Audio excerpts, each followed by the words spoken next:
Shepard, what can I do for you? Have you got time to talk? Sure. Let me just... Come on, you little bushtet! Oh, sorry. I've got a small fever and I'm taking it out on the poor drive core. Don't worry, it's nothing serious. Got sloppy while doing some suit repair. You're sick? Do you need help or time to rest? Really, it's not that bad. If a stray bit of bacteria could really kill us, we'd have all died by now. The fever should go away in a day or two. Don't worry, it won't affect my performance on the mission. It's not even an illness, really. What we experience is actually an acute allergic reaction. How exactly does the sickness work? It's an allergic reaction? Right. Say I get exposed to a human disease, like... What did Navigator Presley have that time? Chickenpox?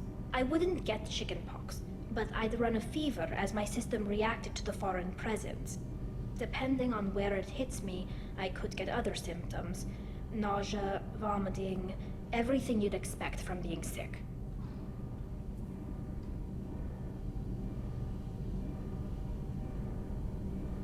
How did you get sick this time? I took some fire in a fight back on the Tali'Zorah. Nothing serious, but I needed to open my suit to check the wound. I disinfected properly, but one of the section seals had taken some damage, and foreign matter got out of the disinfected zone. It was a stupid mistake. You always check your seals before doing local treatment. Unless you forget. Then you get a damn fever. You can seal off part of your suit? Right. Like dropping emergency doors on a ship during a hull breach. It won't stop an infection that gets into my bloodstream, but it prevents a surface infection from spreading.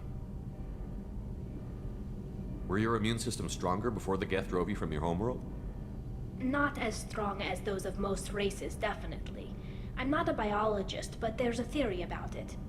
Because our planet lacked insect life, plants developed symbiotic relationships with large animals to spread seeds or pollen. Most viruses on our world were partially beneficial, so our immune systems evolved to be weak. They were more likely to adapt to contamination than fight it. But Quarians colonized other worlds. They couldn't all have been like that. They weren't. Most colonists went through a period of mild illness before adapting to the new environment. When the Geth took the homeworld and our colonies, the sterile environment on the flotilla ruined our immune system's adaptability. Even if we colonized a new world or reclaimed our own, we'd need a long process of bioengineering to recover. I don't know if I could live inside a suit my whole life. We are in our suits even among family. The most intimate thing we can do with another Quarian is link our suit environments. We get sick at first and then we adapt. It's our most important gesture of trust, of acceptance. I haven't trusted anyone enough for that, though. Except... well, no Quarians. You know what I mean. I appreciate the thought, Tali, and I feel the same way. But you don't have to prove anything to me. I know. Well, not that I know, but I didn't mean it like that. It's a... wow, it's really hot in here. It's just that the tradition also signifies a willingness for, intimacy. I wasn't trying to... It's not always like that. It's more... how did we even end up talking about this? Wait a minute. It sounds like you're suggesting something, Tali. What could I possibly be suggesting? I mean, a young woman gets rescued by a dashing commander who lets her join his crew and then goes off to save the galaxy? How could she possibly develop any kind of interest in him?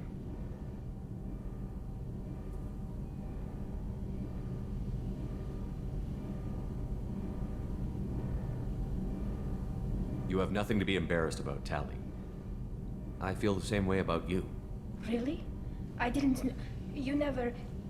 Well, good. Anyway, I should get back to work. But thanks for coming by and talking.